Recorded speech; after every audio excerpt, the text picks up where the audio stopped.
Olá, boa tarde a todos e a todas que nos acompanham. Eu sou a jornalista Letícia de Lima, aqui da Comunicação da Câmara de Vereadores, e você pode nos assistir pela nossa transmissão no Facebook e também em canal do YouTube.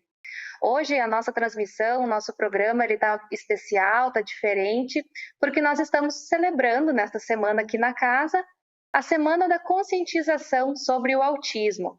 E hoje eu estou aqui com um convidado também bastante especial. A gente está aqui com o psicólogo Khalil Mayub Manara, que logo mais vai estar conosco aqui no plenário, falando um pouco sobre o transtorno do espectro autista no atendimento do SUS. Ele participa então conosco daqui a pouquinho, vai falar um pouquinho sobre esse tema, mas hoje a gente vai falar um pouquinho aqui na TV Câmara também um pouquinho sobre a carreira dele com este atendimento. Calil, seja bem-vindo à TV Câmara, seja bem-vindo à Câmara de Vereadores. Muito obrigado. É uma honra para mim estar aqui, assim, voltar à minha cidade onde eu cresci. Agradeço mesmo pelo convite, assim, de vir aqui falar sobre esse tema nessa data também muito especial e estou à disposição. Hoje, inclusive, é o Dia Mundial, né, da conscientização sobre o autismo, uma data bastante importante aí para a gente debater o tema. Então, eu gostaria de saber um pouquinho sobre a tua trajetória profissional. Quando foi aí que a área da psicologia você entrou nessa área do atendimento com pessoas com autismo? Perfeito. Então, eu concluí minha graduação ali por 2013, né? E logo depois já comecei a fazer o mestrado em psicologia, né? Então eu estive mais voltado na área acadêmica, né, ao longo da minha carreira. Durante o mestrado eu trabalhei com crianças com TDAH, né, que é uma outra área do neurodesenvolvimento, enfim. E na pós-graduação, então, entrei no doutorado, no caso, entrei para o núcleo de estudos em avaliação psicológica e psicopatologia e me foquei mais, então, na área da avaliação psicológica. Daí comecei a participar do Centro de Avaliação Psicológica da URGS, que também atende crianças da comunidade, enfim, que vão lá para justamente ter um diagnóstico de qualidade quando elas têm suspeita de algum transtorno, enfim, do neurodesenvolvimento ou outros transtornos também. Fazem também diagnóstico de pessoas adultas, enfim, mas a maior clientela realmente acaba sendo as crianças e adolescentes, e que vão, muitos deles com suspeita também de transtorno do espectro autista ou deficiência intelectual. Então, essa foi a minha maior experiência prática, assim, né? E aí, durante a pós-graduação, também lecionei algumas disciplinas de classificação de transtornos mentais, enfim, então tendo um olhar mais amplo, assim, sobre a psicopatologia. E qual foi o ponto ali dos teus estudos que te direcionou o teu interesse de pesquisa para essa área? Eu, no caso, durante a minha graduação, enfim, percebi, assim, a importância da gente ter um foco, né, sobre como melhorar a efetividade das nossas intervenções e como fazer, ao mesmo tempo, intervenções que respeitem as especificidades de cada paciente, assim. E aí, ao longo do meu mestrado, enfim, eu estudei o tema da tomada de decisão compartilhada e da tomada de decisão no tratamento. Então, como definir como é que a gente vai tratar uma criança, um paciente, sendo que existem tantas diferentes intervenções na psicologia, né? E a avaliação psicológica, ela tem justamente esse potencial de nos dar uma gama ampla de informações sobre um paciente e de fazer com que a gente tenha o diagnóstico mais acurado possível.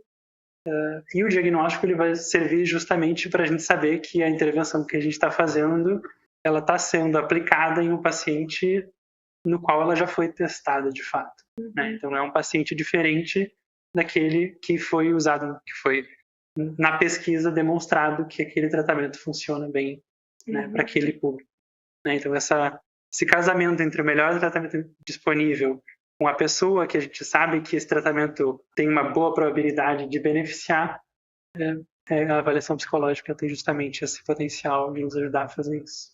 E como é que é esse diagnóstico, assim, como é que vocês chegam nesse diagnóstico? É um processo demorado? Como que funciona? Sim.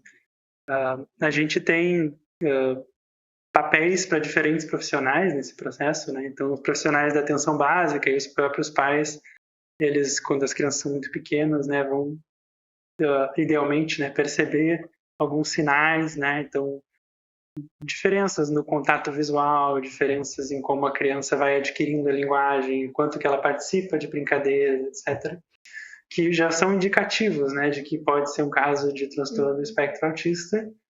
E esses profissionais já fazem, então, essa primeira triagem, digamos assim, de encaminhar essa criança para um atendimento especializado, né? E aí, dentro do atendimento especializado, idealmente também realizado por uma equipe multidisciplinar ou profissionais bem especializados em avaliação psicológica e neuropsicológica, é que a gente vai fazer o uso de vários instrumentos diferentes, né? Avaliar se tem outras condições que possam estar explicando esses sintomas, né? Então, existem sintomas às vezes parecidos, que podem ser decorrentes de outras questões ou problemas que a criança está passando, que podem ser problemas momentâneos, não necessariamente é uma questão que vai acompanhar a criança para sempre. Então, a gente precisa olhar para todas essas possibilidades sem partir do pressuposto de que necessariamente é autismo, né? Então, a gente tem que avaliar todas essas possibilidades e esse, de fato, é um processo que, idealmente, leva algum tempo, né? Então, em torno de 8 sessões, no mínimo, que a gente fazia no Centro de Avaliação Psicológica para fazer, né? Então, vendo a criança semanalmente, também conversando com professores, pessoas que observam essa criança em outros ambientes, né? Porque, às vezes, também o próprio ambiente onde a criança está vai afetar o comportamento dela, né? Então, ter uma visão geral de como essa criança se comporta e como ela funciona em vários ambientes é também bem importante. Então, vai envolver também conversar com os professores dessa criança, né? Ou pelo menos quando é uma criança que está ainda muito restrita, né, no ambiente familiar, uma criança muito pequena, conversar com os outros cuidadores, né, que tem contato com essa criança, para justamente ter uma visão menos enviesada possível, né, e mais ampla possível sobre o caso. Existe alguma característica ou perfil em que o autismo acomete alguma população, assim, alguma característica ou perfil mesmo para que aquela população possa ser atingida com autismo? Esses indicadores que eu mencionei anteriormente, né, no desenvolvimento, eles já colocam, de certa forma, a população em um grupo de pessoas que tem maior risco para autismo. Né? Mas se a gente pensar de um ponto de vista demográfico, assim, mais amplo, de características da população geral que poderiam aumentar o risco das pessoas serem diagnosticadas com TEA, a gente tem alguns dados no sentido de, por exemplo, os meninos serem diagnosticados mais com autismo, cerca de 2 a 4 vezes mais do que as meninas. Né? E as pessoas mais velhas às vezes têm menos diagnóstico de autismo, e aí a gente não tem como ter certeza ainda se esses dados se referem a pessoas que acabam tendo uma melhora funcional, então seriam casos leves de autismo, e pessoas que acabam depois não satisfazendo mais os critérios para o transtorno, porque conseguiram não aparentar mais esses prejuízos funcionais que são necessários para o diagnóstico, né? Mas também é uma questão muito recente, né? As pessoas olharem mais para o TEA como uma questão que está presente, que precisa de diagnóstico, né? Então existe a possibilidade também de que haja menos diagnóstico entre as pessoas adultas, porque elas mesmas têm dificuldade de reconhecer os sintomas, e a gente também tem menos pesquisa ainda sobre o TEA nos adultos do que a gente tem nas crianças. Entendi. E Kalil, indo um pouquinho para a temática aí da palestra que a gente vai ter aqui logo mais, o que você citaria de avanço no SUS em relação a estes atendimentos? Então, na minha palestra eu vou tentar abordar um pouco assim como que o atendimento no SUS é preconizado, né? Então como que ele supostamente deveria acontecer de acordo com as políticas, as legislações que a gente tem, os princípios mesmos do Sistema Único de Saúde. Que nem sempre é o cenário real. Que nem sempre é o cenário real, mas fornece, eu acho, uma base para que a gente justamente faça a demanda pelos direitos, né? A gente lute para que os serviços realmente se adequem àquilo que é necessário. Vou falar também um pouco no sentido das experiências que eu tive ouvindo profissionais, né, de CAPS. No meu estágio de graduação eu fiz no CAPS também, então tenho uma experiência prática, mas ouvindo principalmente os profissionais que trabalham em centros de atenção psicossocial infanto-juvenil, né, que são os serviços, então, que tem essa primazia no atendimento das crianças com TEA também no SUS. E, enfim, ouvindo esses profissionais, o que a gente sabe, né, é que existe um excesso de demanda nesse serviço. Eles não estão dando conta né, de oferecer para essas crianças os tratamentos que os próprios profissionais identificam que seriam os ideais para atender essas crianças. Né? Então, o que eu ouvi no meu mestrado entrevistando esses profissionais foi também: a gente gostaria de fazer X, mas a gente é obrigado a fazer Y porque não tem profissionais para fazer X. Né? Então, aí o avanços vem também no sentido de ampliar a rede que a gente tem de atendimento, né?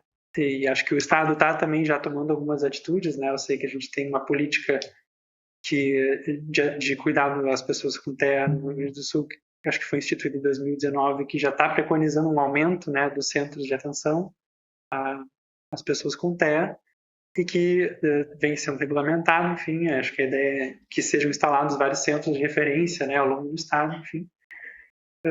Mas também eu acho que, do ponto de vista legislativo, assim, é interessante a gente pensar em como, quanto mais a gente conseguir estabelecer essas legislações de uma maneira que elas não dependam de uma política de um governo específico, de uma iniciativa pontual, quanto mais elas puderem ser transformadas em políticas públicas, que incluam também a participação das pessoas com TEA nas decisões sobre essa política, que, por exemplo, as definições sobre quais tratamentos vão ser oferecidos ou não dependam mais de uma avaliação técnico-científica de quais tratamentos disponibilizar, e não precisem ser necessariamente definidos a partir da discussão legislativa em si, né? Que dificilmente daí vai incluir toda a informação necessária, a avaliação das evidências disponíveis para fazer essas decisões. Então, quanto mais isso puder ser transformado numa política de Estado, né, ou uma política pública, melhor. Então, acho que isso é uma direção importante para avanços, assim. Eu vou também na palestra puxar um pouco assim para o meu assado e falar um pouco sobre avanços que a gente pode ter na disponibilização de avaliação psicológica, né, para essas crianças que têm suspeita de TEA, então, né, que vão ser atendidas pelo SUS. Com um aumento da visibilidade assim do TEA e esse direcionamento de recursos públicos para o TEA, é interessante que a gente possa pensar em quanto mais possível assim também orientar recursos para pesquisa desse transtorno, mas também de pesquisa com os instrumentos que a gente utiliza para avaliar esse transtorno.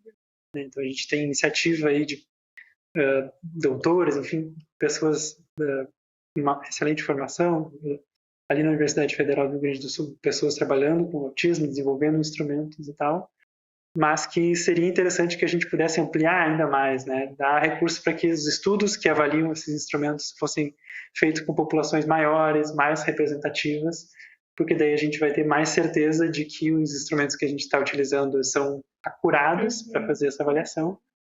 E investir em estratégias assertivas, né? Com base nesses dados, né? Nos resultados dessas pesquisas, né?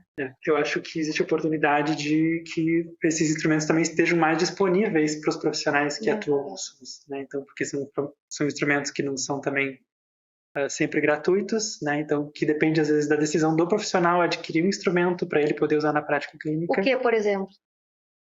Por exemplo, instrumentos que fazem o rastreio de sintomas do autismo, por exemplo, a escala de responsividade emocional, socioemocional, né? Essa é uma escala que é utilizada para avaliar o comportamento da criança em relação a essa responsividade, quanto que ela se engaja em interações, como que ela se desempenha em interações sociais com outras pessoas, e que é importante para fazer o rastreio desse conjunto de sintomas que compõem os critérios para a gente fazer o diagnóstico do TEA. Né? E aí poder avaliar isso através de um instrumento torna o diagnóstico menos dependente do julgamento clínico específico do profissional e mais generalizável. Né? Então gera um diagnóstico que que os profissionais conseguem concordar melhor a respeito de sim, essa criança tem TEA, sim, o nível de TEA é 1, é 2, é 3. Um universo bem complexo, né? Sim. De se estudar. Envolve bom número de complexidade. Bastante estudo. Calil, eu gostaria de saber também, assim, Gramado é uma cidade bastante turística, é uma cidade com muitos parques, restaurantes, acostumada a receber o pessoal de fora, a receber um público diverso. Eu gostaria de saber da tua opinião como pesquisadora, assim, de que maneira nós, como sociedade, como o comércio, como as escolas, como pessoas que às vezes não têm alguém da família diagnosticadas e nunca parou para entender um pouquinho mais sobre o TEA, né? Como que nós podemos agir para ter uma sociedade, uma comunidade mais inclusiva para essas pessoas? Eu acho que uma coisa muito importante, assim, que nem sempre a gente sabe sobre o TEA, é que realmente existem vários níveis de TEA, né? Então, quando a gente fala sobre TEA, não assumir que a gente sabe todas as características que essa pessoa vai ter, né? Então, porque ela diz que tem TEA, ela tem uma comunicação muito prejudicada, não vai conseguir falar, não vai conseguir fazer X, Y, Z. Né? Então, existem vários níveis de TEA, existem vários perfis diferentes de pacientes com TEA. Então, é importante a gente conhecer que existe essa diversidade justamente para a gente não sair assumindo que porque a pessoa tem TEA, ela não consegue fazer X, não consegue fazer Y, né? Então, não assumir que as pessoas não têm capacidades, até porque também elas idealmente vão estar em tratamento, vão estar recebendo apoios necessários, né? Então, a gente também acreditar que as pessoas têm esse potencial de atingir um nível de funcionamento legal, enfim. E, né, a gente, sabendo que essa pessoa tem essa característica, também respeitar as peculiaridades que ela vai ter, né? São pessoas que podem ter uma dificuldade maior de comunicação, enfim, podem ter alguns comportamentos repetitivos, enfim, estereotipados, mas não necessariamente vão ser iguais todas entre elas, e não necessariamente isso vai fazer com que elas não consigam, né, ter acesso a empregos legais, trabalhar, né, você sabe, posições de prestígio na sociedade, enfim. E nos casos em que essa dificuldade realmente existir, a gente tentar o máximo possível adaptar, né, os espaços para receber as pessoas, né, o máximo possível incluir elas, né, nos espaços dentro das limitações delas, enfim, mas também sabendo que não necessariamente elas são tão limitadas assim, né? Elas podem ter muitos e muitos fortalezas, enfim, e capacidades e habilidades. Com certeza passa muito pelo campo da empatia também das pessoas, né? Se colocar no lugar do outro, né? E para também desenvolver esse acolhimento. Kalil, nós estamos encerrando, então, chegando ao fim do nosso programa. Eu vou deixar agora o espaço à disposição para você encerrar, então, com alguma consideração final, de repente, que eu não te perguntei, também deixando o convite para a nossa comunidade assistir a partir das 6h30 aqui a sua palestra. Perfeito.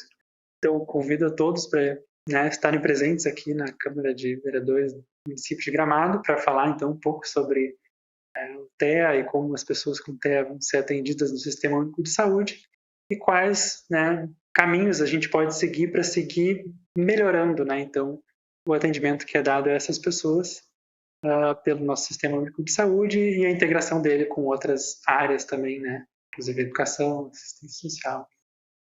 Vai ser uma conversa legal, espero que possa contribuir, que a gente tenha uma conversa legal. Isso aí, muito obrigada, Kalil, por ter vindo aqui, ter batido esse bate-papo com a gente e também por ter aceito o convite em vir palestrar conosco logo mais. Com certeza vai ser um momento de ainda mais compartilhamento de informações, né, e muito bom poder usufruir um pouco do teu conhecimento, da tua pesquisa. Nós agradecemos também quem acompanhou a TV Câmara até agora. Lembramos que os nossos programas vão ao ar sempre de terça a quinta-feira, sempre às 5 horas da tarde.